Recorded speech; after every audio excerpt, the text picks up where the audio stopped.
नमस्कार दोस्तों, आपका स्वागत है। आज हम मोक्ष की बात करेंगे दोस्तों कि जो मोक्ष के बहुत ही ज़्यादा करीब पहुंचा हुआ जो इंसान है वो अपने जीवन में किस तरीके से अपने जीवन में आगे बढ़ सकता है या फिर उसके जो विचार है वो किस तरीके से होंगे। क्योंकि मोक्ष को लेकर हमने उसका सच कहो तो एकदम मजाक बनाया ऐसे मुझे लगता है। ज़रा सा कुछ इंसान करे तो इससे तुम्हें मोक्ष मिलेगा, उससे मोक्ष मिलेगा। कभी कभी कुछ लोग ऐसे भी बोलते हैं कि ज़रा सा ये दान धर्म करो आपको मोक्ष मिलेगा। इतना मोक्ष इतना सस्ता नहीं है दोस्तों। मोक्ष जो है उसके लिए बहुत ही ज़्यादा बड़ी तपस्या होती है आत्मा की, बहुत कुछ चीज़ें सीखनी होती है, बहुत ज़्यादा मतलब दुखों के पहाड़ों से कभी कभी आत्मा को गुजरना पड़ता है और इसमें वो बहुत कुछ अच्छे से मतलब आगे बढ़ सकती है, अच्छे से सीखती है उन सारी चीज़ों से, तो उसको मोक्ष मिलता है। मोक्ष मतलब एकदम कोई छोटी चीज़ है, ज़रा सा कुछ हम करें और उसको मोक्ष मिल जाए, इतनी वो छोटी बात नहीं है दोस्तों। तो यहाँ पर हम कुछ ऐसी बातें देखेंगे कि आपको बहुत अच्छे से क्लियर करने की मैं कोशिश करूँगा कि मोक्ष जो है वो कैसे इंसान को मिल सकता है। सबसे पहले एक कहानी मैं आपको बोलता हूँ, कहानी से मतलब हम बहुत कुछ सीख सकते हैं, इसलिए मैं कहानियों का आधार ले रहा हूँ दोस्तों। एक मैं ये पहले भी कुछ लोगों को मैंने कहानी कही है, वीडियोस में कही है, लेकिन यहाँ पर हम 2-3 कहानियाँ ऐसे देखेंगे कि आपको मोक्ष जो है वो बहुत ही अच्छे से क्लियर हो जाएगा। मोक्ष की जो विचार है दोस्तों वो किस तरीके से मतलब लोगों के हो सकते हैं और ऐसे वक्त में ऐसा जो इंसान है मोक्ष के पथ पर जा सकता है।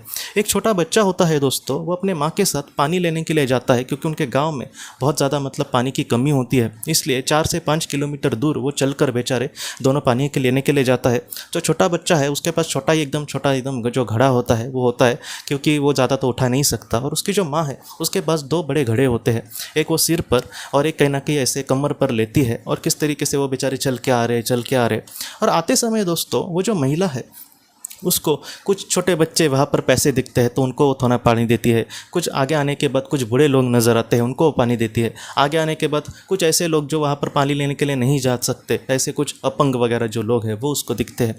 तो ऐसा करते करते वो जब तक घर पहुँचती है दोस्तों, तब तक उसका जो एक घड़ा होता है वो पूरे तरीके से मतलब रिक्त हो जाता है, वो ख़त्म हो जाता है और बस एक ही घड़े से वो आती है।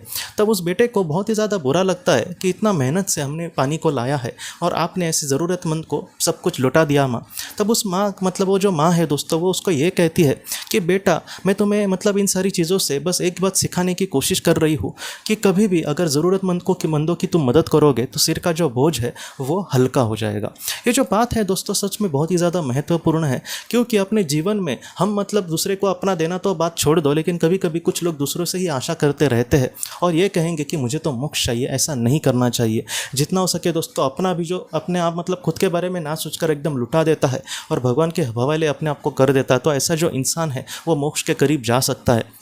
कुछ लोग ये कहेंगे कि अपना सब कुछ बेचकर हमें जाना है, क्या ऐसी बात नहीं है। जो उस महिला के लिए ज़रूरी बात थी वो अपने आप पास उसने रखी, लेकिन फिर भी उसने निस्वार्थ भावना से अपना जो भी मेहनत किया वो सारी चीज़ें उसने लौटा दी दोस्तों। तो ऐसा जो इंसान है वो मोक्ष के प्राप्ति के लिए आगे बढ़ सकता है। ऐसा जो इंसान है उसके जो विचार है वो मोक्ष प्राप्ति के जैसे हो सकते हैं।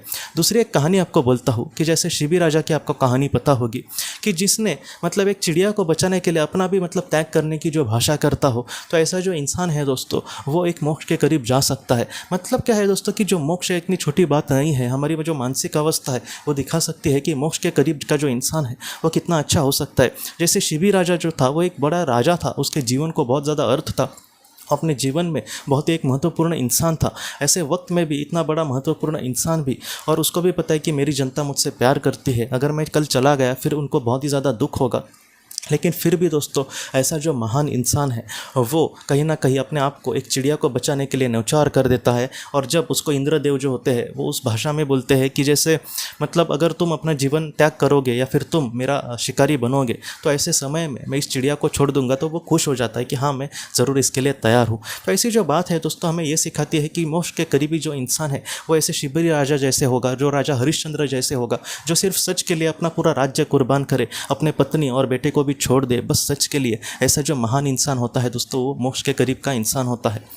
कोई बोलेगा कि अपने करीबी लोगों से जो मतलब जो भी अपना कर्तव्य है उसको पूरा ना करके किसी इंसान को मोक्ष क्यों मिलेगा। यहाँ पर उसने जिस चीज़ के लिए उनको छोड़ने की कोशिश करी है वो देखना चाहिए। आज हम सब कुछ खुद के लिए चाहेंगे, अपने सुख के लिए, और मैं तो मतलब उसके लिए कुछ अच्छा कर रहा हूँ, ऐसे लोगों की मतलब बातें होती है। लेकिन इस तरीके से हमें ये सारी चीज़ें मतलब एक गलत राह पर लेकर जा सकती है। इसलिए जितना हो सके जो महान कार्य है उसके लिए जीना, इसको सच्चा जीना कहते हैं दोस्तों। संत कबीर जी ने भी इसी तरीके से बात कही है कि तुम अपने जीवन में कभी भी किसी को मत फंसाओ। तुम्हें अगर दुनिया फंसाए तो भी चलेगा, लेकिन तुम किसी को मत फंसाओ।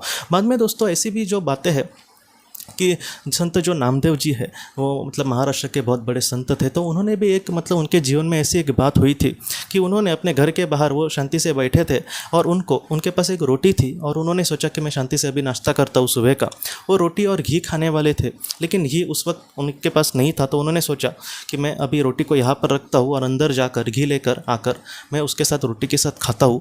तो ऐसे वक्त में क्या हुआ दोस्तों, वो जब अंदर चले गए घी लेने के लिए और बाहर आकर देख रहे तो जो रोटी है वो एक कुत्ता लेकर भाग रहा था।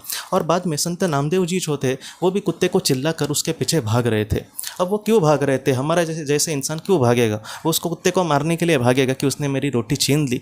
लेकिन वो संत नामदेव जी जो थे दोस्तों, वो इसलिए कुत्ते के पीछे भाग रहे थे। वो उसको ये कह रहे थे कि मैं घी और रोटी खाने वाला था, लेकिन तुम सिर्फ रोटी लेकर भाग रहे हो। मैं तुम उसमें थोड़ा सा घी डालता हूँ, तुम घी से के साथ वो रोटी खाना।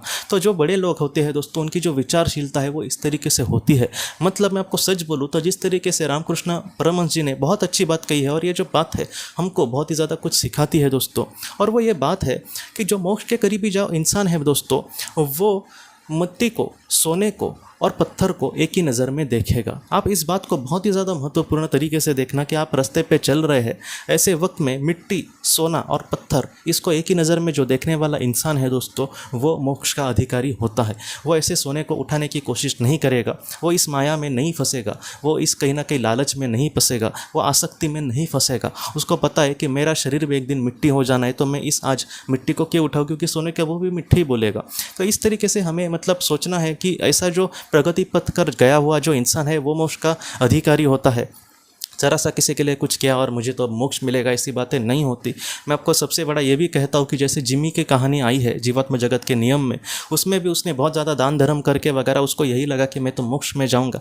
लेकिन ऐसा जो इंसान है बहुत ही निचले स्तर पर नरक में चला गया और उसको बहुत ही ज़्यादा पछतावा हुआ कि उसके दिल में कुछ भी अच्छाई नहीं थी, बस मुझे कुछ अच्छा मिलना चाहिए, इसलिए उसने कुछ अच्छा किया। मतलब आप सोचिए दोस्तों, हम मुझे कुछ अच्छा मिलना चाहिए भविष्य में, या फिर मेरी आत्मा के साथ कुछ अच्छा हो इसलिए मैं अच्छा करूँ, ऐसा नहीं है। निस्वार्थ भावना से हमें किसी के लिए कुछ करना होगा। एक सच्चा इंसान है, जैसे उन्होंने जो घी दी उसमें उनका कुछ भी मतलब स्वार्थ नहीं था, या फिर उस मतलब बच्चे के माँ ने जब लोगों को पानी दिया उसमें उसका कुछ भी स्वार्थ नहीं था। तो ऐसा जो बात है हम सब के लिए यही सिखाती है कि ऐसे जो महान लोग हैं वो अपने कर्म से, अपने जीवन से हमें दिखाने की कोशिश करती है कि असली ज़िंदगी जो है वो निस्वार्थ भावना की ज़िंदगी है। असली जो ज़िंदगी है वो दूसरे को खुशियाँ देने की ज़िंदगी है। असली जो ज़िंदगी है दोस्तों, वो जीवन में अपने कर्तव्य को बहुत ही अच्छे से पूरा करके उससे भी मुक्त होने की ज़िंदगी है। इसलिए ऐसा जो इंसान है वो मोक्ष के बहुत ही ज़्यादा करीब जा सकता है दोस्तों। तो दोस्तों हम अपने अगले वीडियो में मिलते हैं। आप अपने परिवार का ख्याल रखना। आपका बहुत बहुत धन्यवाद। ज़िंदगी की रोशनी ये एक कंसल्टेंसी है जो ऐसे लोगों को मदद करने की कोशिश करती है जिन्होंने किसी अपने को खोया है, या फिर जो लोग अपने जीवन में बहुत ही ज़्यादा दुखी है। जो लोग इस संस्था के साथ जुड़ते हैं उन्हें पास्ट लाइफ रिग्रेशन की ऑडियोज़ भेजी जाएगी, जिससे घर बैठे वह पास्ट लाइफ रिग्रेशन का अभ्यास कर सकते हैं। और उन्हें 5 मेडिटेशन ध्यान की भी ऑडियोज़ भेजी जाएगी, और इसके साथ साथ उन्हें PDF किताबें भेजी जाएंगी जो हिंदी और अंग्रेज़ी में है, जो मोबाइल पर या फिर लैपटॉप पर आप उसे पढ़ सकते हैं। और 10 ऑडियो बुक्स भी आपको भेजी जाएंगी। तो दोस्तों अगर आप इस संस्था के साथ जुड़ना चाहते हैं तो कृपया इस नंबर पे व्हाट्सएप मैसेज करें। आपका बहुत बहुत धन्यवाद।